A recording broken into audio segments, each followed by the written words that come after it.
இது எப்படி வறுக்கணும்? மிளகாவை பொண்ணு வரவெல்லாம் வறுத்துக்கணும்.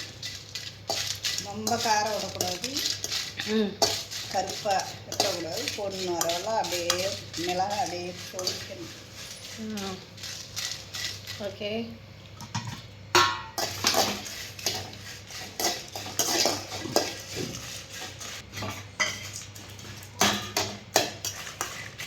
கலர் சேஞ்ச் ஆகிடுச்சா? கலர் இந்த அளவுக்கு வந்தால் போதும். எப்படி காட்டுங்க.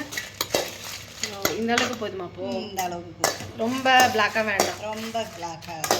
ஓகே. தேவையான அளவு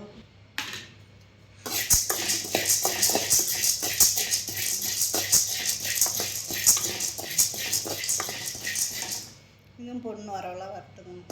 ஓகே.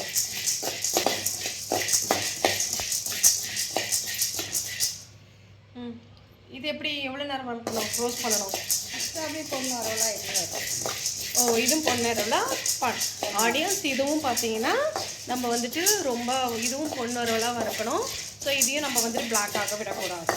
ஸோ இதுதான் இந்த பாத்திரம். இப்படியே நம்ம கிளறிக்கிட்டே இருக்கணும். Okay audience.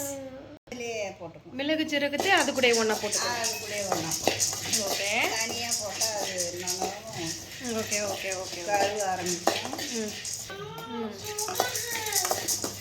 ஓகே. மிளகு சீரகம் வந்து நமக்கு தேவையான அளவுக்கு எடுத்துக்கணும். ஆமாம். இதுக்குன்னு எதாவது அளவு இருக்கான்னு? இல்லை இல்லை, நம்ம காரம்னா அதிகமாக சேர்த்துக்கணும். காரம் போதும்னா குழந்தைங்க சாப்பிடுவாங்கன்னா திட்டமாக போட்டுக்கணும். Okay okay okay. செப்பரேட்டாக வச்சுக்கணும். பொருளை அப்படியே வருது. கொஞ்சம் கொஞ்சமாக சன்னாங்குனி தூளை எடுத்து இதையும் நம்ம ரோஸ்ட் பண்ண போகிறோம். ஸோ இதையும் நம்ம ரோஸ்ட் பண்ணுறப்ப ரொம்ப கரெக்டாக ரோஸ்ட் பண்ணணும். தீ விட்டுறக்கூடாது.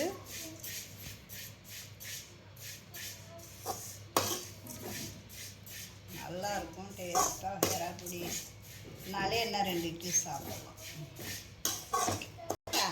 ஆமாம். ஊருக்கு ஃபங்க்ஷனுக்கு போகிற மாரி அதுக்கு பொண்ணு வரவெல்லாம் வறுத்துக்கிட்டேன்.